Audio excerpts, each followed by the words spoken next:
Hello, Miss Bing's Vlog Bahrain. Kasama ko nga po siya. At kami po yan dito sa Good Idea. Bahrain, kami ay pupunta dito sa isang Filipino restaurant na pagmamay-ari ng isang OFW. Walang iba kundi si Miss Gold Rawan, ang nag-iisang reyna ng mga ginto dito sa Bahrain. Kami nga ay tatawid dito. Inaantay namin mag-stop muna yung mga sasakyan kasi napakadelikado dito. Andito lang kami sa harap ng Lulu, ang dating dasman. Kanya po ay tatawid papunta dito sa hotel sa banda. Kasi dito lang sa likuran banda nakahelera ang isang restaurant ni Lady Gold Rawan. Dito kasi sa Good Idea, halos Filipino ang iyong makakasalubong. Parang nasa Maynila lang siya. Kaliwat kanan mo ay halos Filipino. Marami po ditong mga Filipino restaurant. Maraming mga Filipino products at kung ano-ano pa. Sa buong Bahrain, yung Good Idea po ang may pinakamaraming Filipino. Pag andito ka nakatira ay feeling mo na sa Pilipinas ka lang.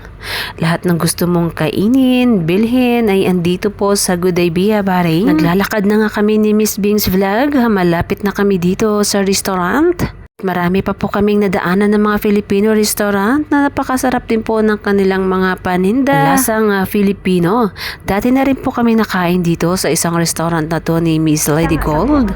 Kaya lang iba pa yung may-ari dati. Ito na nga siya, nakabantay sa labas. Hello po sa iyo, Miss Lady Gold Rawan. Yan, naka-stretch siya. Tumayo ka na dyan. Ang ganda ng kanyang restaurant. Sizzling plate. Marami pong mga Filipinong nakakain dito at kumakain gabi-gabi. Sa napakamura na 1 dinar, nasa 155 pesos ang bawat order. At anong ulam po yun? May kasama na siyang rice, nasa 1 dinar lang siya. 155 pesos naman kapag pera nang nasa Pilipinas. Kukwentuhan muna kami ni Miss Lady Gold at ni Miss Bing's Vlog. Kasama namin dito si Miss Joyce. Dahil minsanan lang kami magkita-kits dahil na rin sa busy sa kanilang buhay.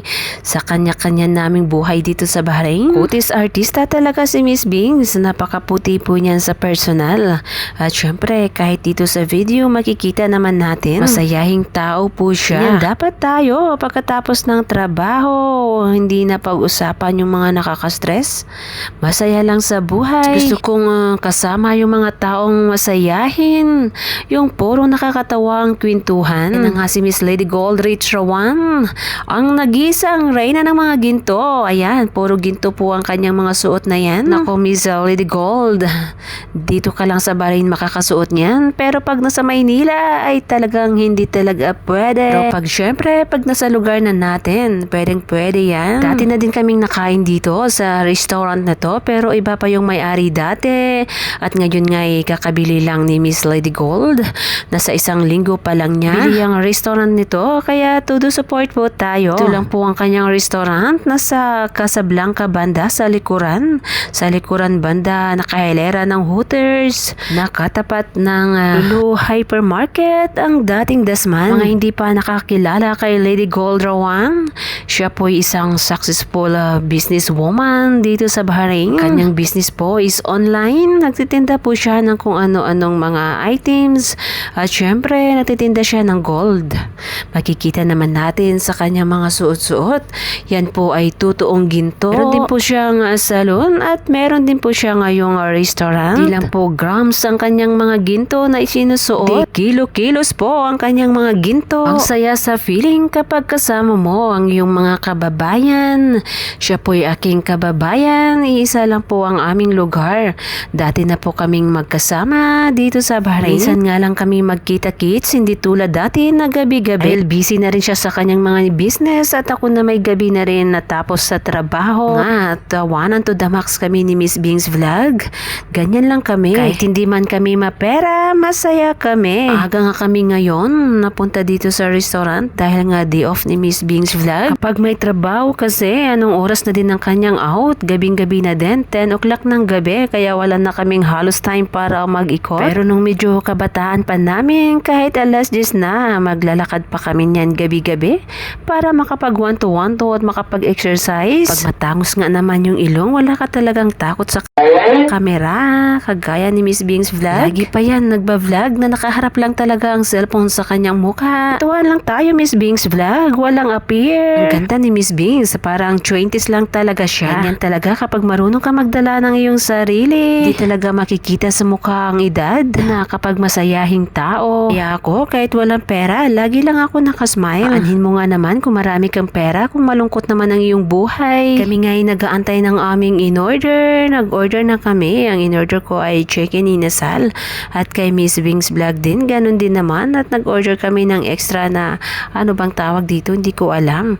Basta masarap po siya. Yan na nga ang aming in-order. Parang nasa Mang Inasal lang kami kasi paborito ko po talagang puntahan yung Mang Inasal. Sa'yo Miss Joyce, nagkita-kits nga kami dito ni Miss Jo. Miss Jo po ang aming kaibigan na magandang dilag. Simple at masayahing tao. Kasama po namin siya kumain dito. Magkatabi po kami sa table kaya lang hindi ko siya makuhanan ng video kasi nga alanganin wala kaming mapatungan. At after nga namin kumain dyan, nauna na lumabas si Miss Jo kasi may dadaanan pa siyang shop.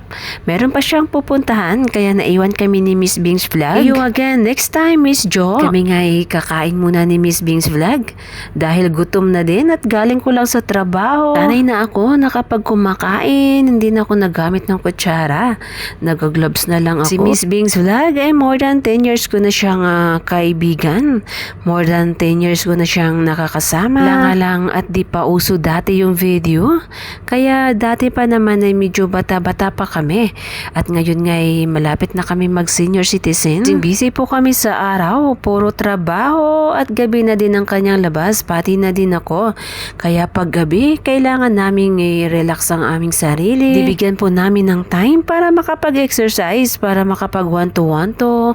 At minsan kapag wala pong pagkain sa bahay, walang luto.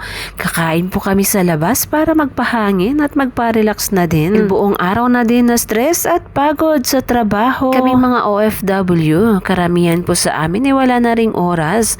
Pagod na talaga, kakapagod, kakastress. Pero lahat ng mga yan ay tinitiis po namin para sa aming pamilya na sa Pilipinas. Mapapasana all ka na lang talaga sa mga alahas ni Miss Lady Gold Rawan. Mga nakasuot lang sa kamay ay pwede nang makabili ng lupa sa Pilipinas. At dahil sa kami nga'y gutom na ni Miss Bing's vlog, syempre, ubusin muna namin to bago magchikahan. Dahil nga sa kami ay Pilipino, habang nakain ay pinag-uusapan ng mga buhay ng may buhay. Sarap ng kanilang chicken inasal. Sulit na din ang inyong ibabayad dahil sa murang halaga lang. 1 BD lang po yan bawat order. At beef sizzling po, 1 BD lang din. Pag nasa Pilipinas is 155 pesos. Yan na nga, nag-order na kami ng drinks. Parang ilang araw kaming hindi nakakain na sobrang gutom namin dyan. At dahil sa hands-on talaga si Miss Lady Gold Rawan sa kanyang business, kaya panay punta niya sa aming table para make sure kung okay lang ba ang timpla, kung okay lang ba ang lasa.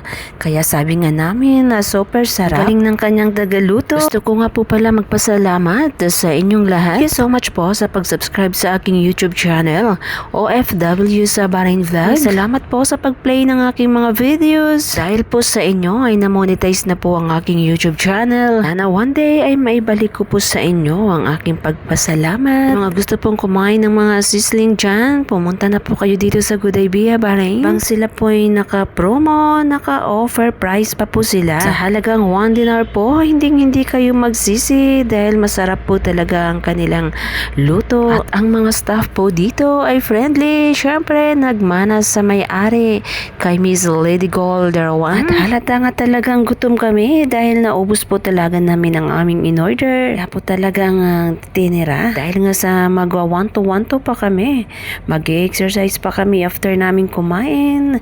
Dahil ang aming mga tuhod ay kailangan na ring ibanat. Dahil sa nagkakaedad na nga, lagi pong punuan dito sa restaurant na to. Marami pa pong nag-aantay na tao sa labas. Dahil sa medyo maliit nga lang ang space, kaya labas ang pag-aantay at naisip nga ni Miss Lady Gold Rawan. Sabi nga niya magpapa-open siya ng bagong branch doon naman sa Jofair. Good luck sa'yo Miss Lady Gold Rawan. At dahil sa gusto nga mag-check-a-chicks ni Miss Lady Gold, ay naupo siya dito sa aming table. Habang wala pang masyadong customer kasi maya-maya ay dadagsaan na naman ng mga tao dito. Na nga lang at nagkataon na walang masyadong tao.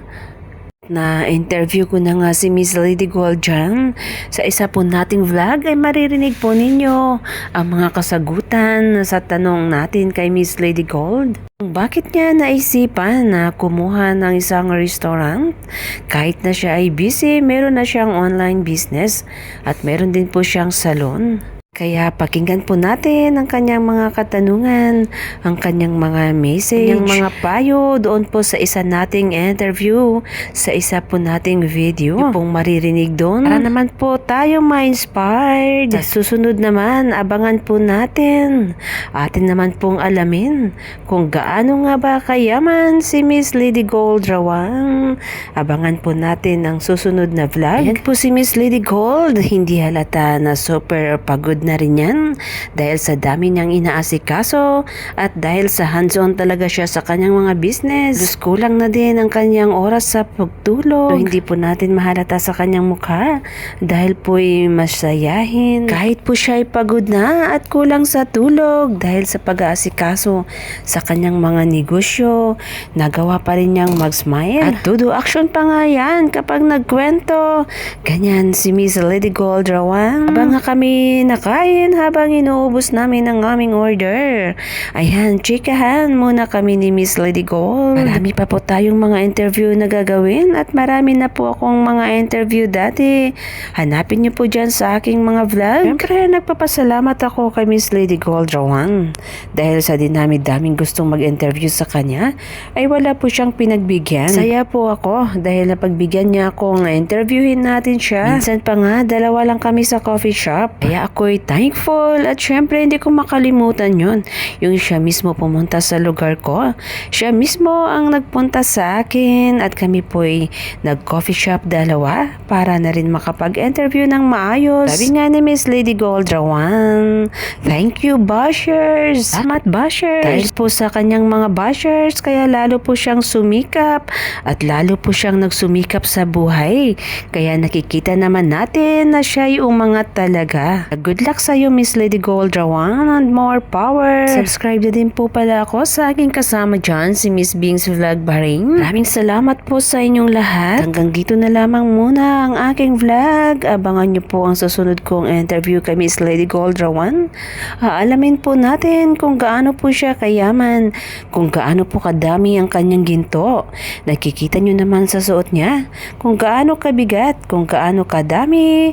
Maraming salamat po sa inyo mga ka-OFW sa Bahrain Vlog dyan. Salamat po sa pag-subscribe sa aking YouTube channel at maraming salamat po sa pag-play ng aking mga videos.